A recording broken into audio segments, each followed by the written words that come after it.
गौर्युवाचः एषोऽति चपलो दैत्या बाल्येऽपि नाशयत्यहो अग्रे किं कर्म कर्तेति न जाने मुनिसत्तमा दैत्या नानाविधा दुष्टा साधुदेवगृहाखलाः हतोऽस्य कण्ठे किञ्चित्त्वं रक्षां सम्बद्धुमर्हसि मुनिरुवाचः ध्यायेत् सिंहगतं विनायक ममुन्दिग्बाहुमाध्ये युगे त्रेतायां तु मयूरवाहनममुं षड्बाहुकं सिद्धिदम् द्वापरे तु गजाननं युगभुजं रक्ताङ्गरागं विभुं तुल्ये तु द्विभुजं सिताङ्गुरुचिरं सर्वार्थदं सर्वदा विनायकशिखां पातु परमात्मा परात्परः अतिसुन्दरकायस्तु मस्तकं सुमहोत्कटः ललाटं कश्यपः पातु भ्रूयुगं तु महोदरं नयने फालचन्द्रस्तु गजास्य स्तोष्टपल्लवौ जिह्वां पातु गजक्रीड चुम्बुकं गिरिजासुतः वाचं विनायक पातु दन्तान् रक्षतु दुर्मुखः श्रवणौ पाशपाणिस्तु नासिकां चिन्तितार्धदः गणेशस्तु मुखं कण्ठं पातु देवो गणाधिपः स्कन्दौ पातु गजस्कन्दः स्तनौ विघ्नविनाशनः हृदयं गणनाथस्तु हेरम्बोजकरं महान् धराधरं पातु पार्श्वौ पृष्ठं विघ्नहरः शुभः लिङ्गं गुह्यं सदा पातु वक्रतुण्डो महाबलः गजक्रीडो जानुजङ्घे ऊरू मङ्गलकीर्तिमान् एकदन्तो महाबुद्धिः पादौ गुल्पौ सदावतु क्षिप्रप्रसादनो बाहु पाणी आशाप्रपूरकः अङ्गुली च नकान् पातु पद्महस्तोरिनाशनः सर्वाङ्गानि मयूरेषु विश्वव्यापी सदावतु अनुक्तमपि यस्थानं धूमकेतुः सदावतु आमोदस्त्वग्रतः पातु प्रेमोदः पृष्ठतोऽवतु प्राच्यां रक्षतु बुद्धीशा आग्नेयां सिद्धिदायकः दक्षिणस्यामुमापुत्रो नैऋत्यां तु गणेश्वरः प्रेतिच्यां विघ्नहर्तव्या वायुव्यां गजकर्णकः कौबैर्यं निदपप्पाय ईशान्यामीशनन्दनः दिवाव्यादेकदन्तस्तु रात्रौ सन्ध्यास्तु विघ्नहृत् राक्षसासुरभेताल ग्रहभूता पिशाचतः पाशाङ्कुशधरः पातु रजःसत्त्वतमस्मृतिः ज्ञानं धर्मं च लक्ष्मीं च लज्जां कीर्तिं तथा कुलं वपुद्धनं च ध्यानं च गीतं दारान् सुतान् सखीन् सर्वायुधधरः पौत्रान् मयूरेशो वतत् सदा कपिलो जाबिकं पातु गजाश्वान् विकटो भवतु भूर्जपत्रे लिखित्वेदम् यक्कण्ठे धारयेत् सुधीः न भयम् जायते तन्या यच्च रक्षत् पिशाचतः त्रिसन्ध्यम् जपते यस्तु वज्रसारतनुर्भवेत् यात्राकाले पठेद्यस्तु निर्विघ्नेन फलम् लभेत् युद्धकाले पठेद्यस्तु विजयम् चाप्नुयात् ध्रुवम् मारणोच्चाटनाकर्ष स्तम्भमोहनकर्मणि सप्तवारं जपेदेतद्दिनानामेकविंशतिः तत्तत्फलमवाप्नोति साधको नात्र संशयः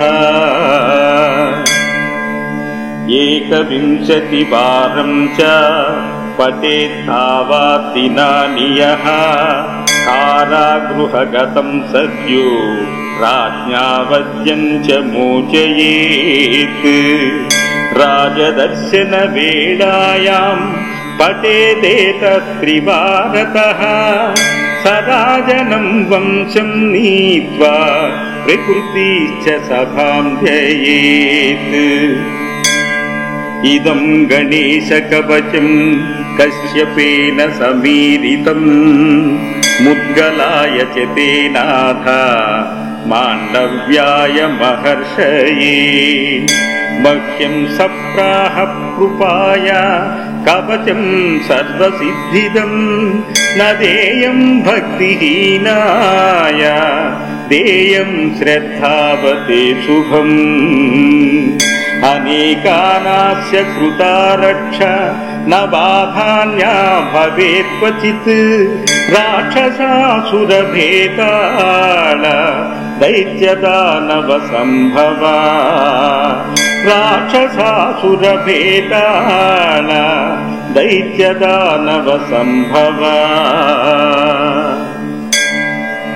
इति गणेशकवचम् सम्पूर्णः।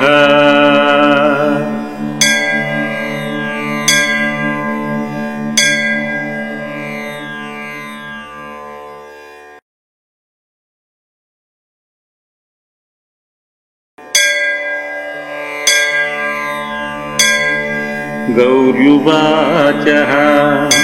येषोऽति चपलो दैत्या बाल्येऽपि नाशयत्यहो अग्रे किं कर्म कर्तेति न जाने मुनिसत्तमा दैत्या नानाविधा दुष्टा साधुदेवगृहाखलाः हतोऽस्य कण्ठे किञ्चित्त्वं रक्षां सम्बद्धुमर्हसि। मुनिरुवाचः ध्यायेत् सिंहगतं विनायक ममुन्दिग्बाहुमाध्ये युगे त्रेतायां तु मयूरवाहनममुं षड्बाहुकं सिद्धिदम् द्वापरे तु गजाननं युगभुजं रक्ताङ्गरागं विभुं तुर्ये तु द्विभुजं सिताङ्गुरुचिरं सर्वार्थदं सर्वदा। विनायकशिखां पातु परमात्मा परात्परः अतिसुन्दरकायस्तु मस्तकं सुमहोत्कटः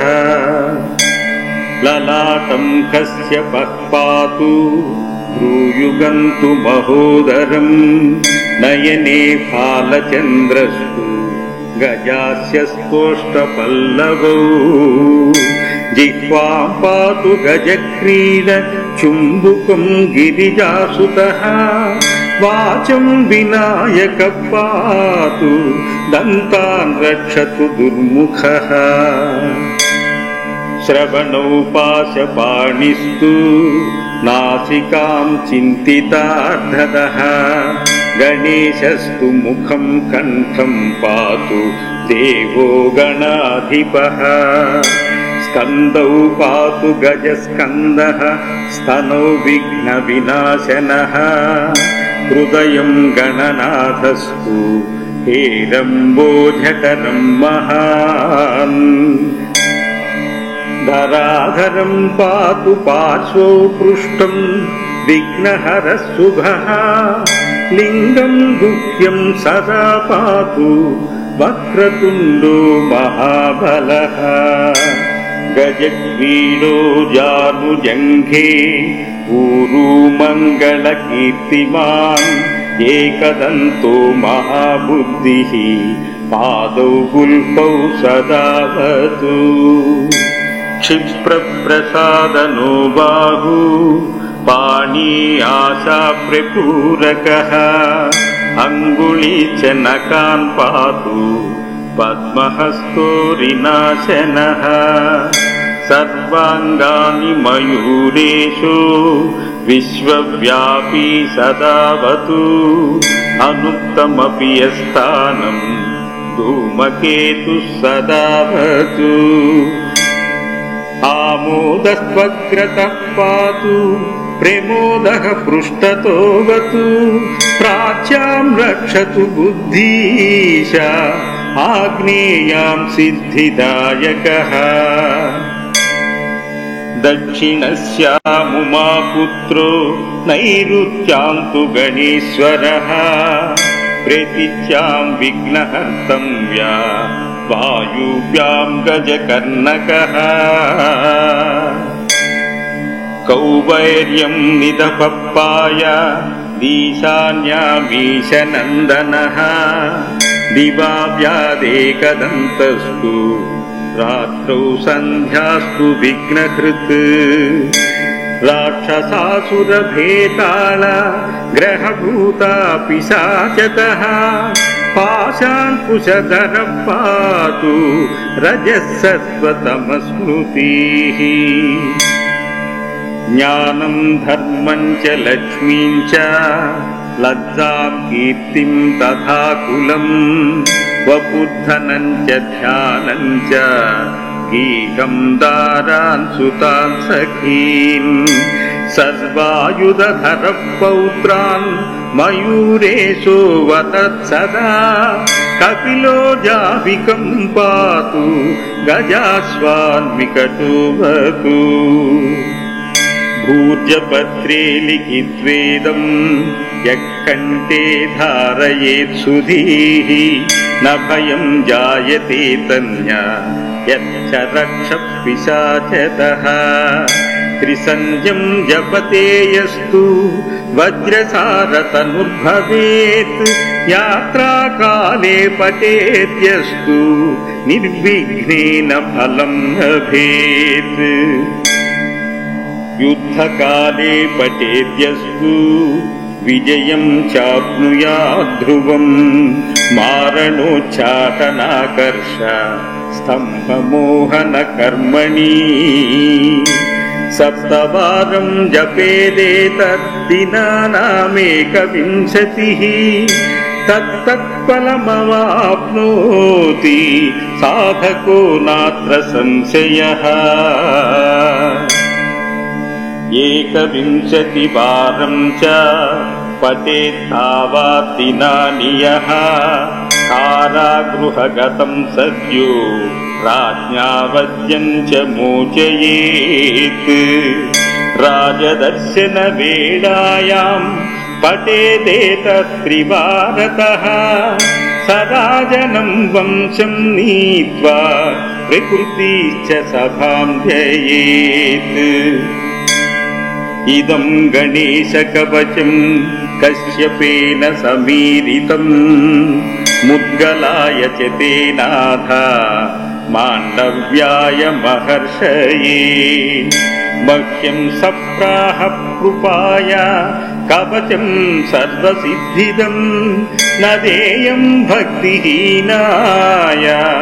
देयं श्रद्धावते शुभम् अनेकानास्य कृता रक्षा न बाधान्या भवेत् क्वचित् राक्षसासुरभेताल दैत्यदानवसम्भवा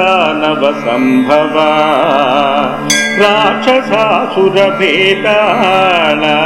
दैत्यदानवसम्भवा इति गणेशकवचम् सम्पूर्णः।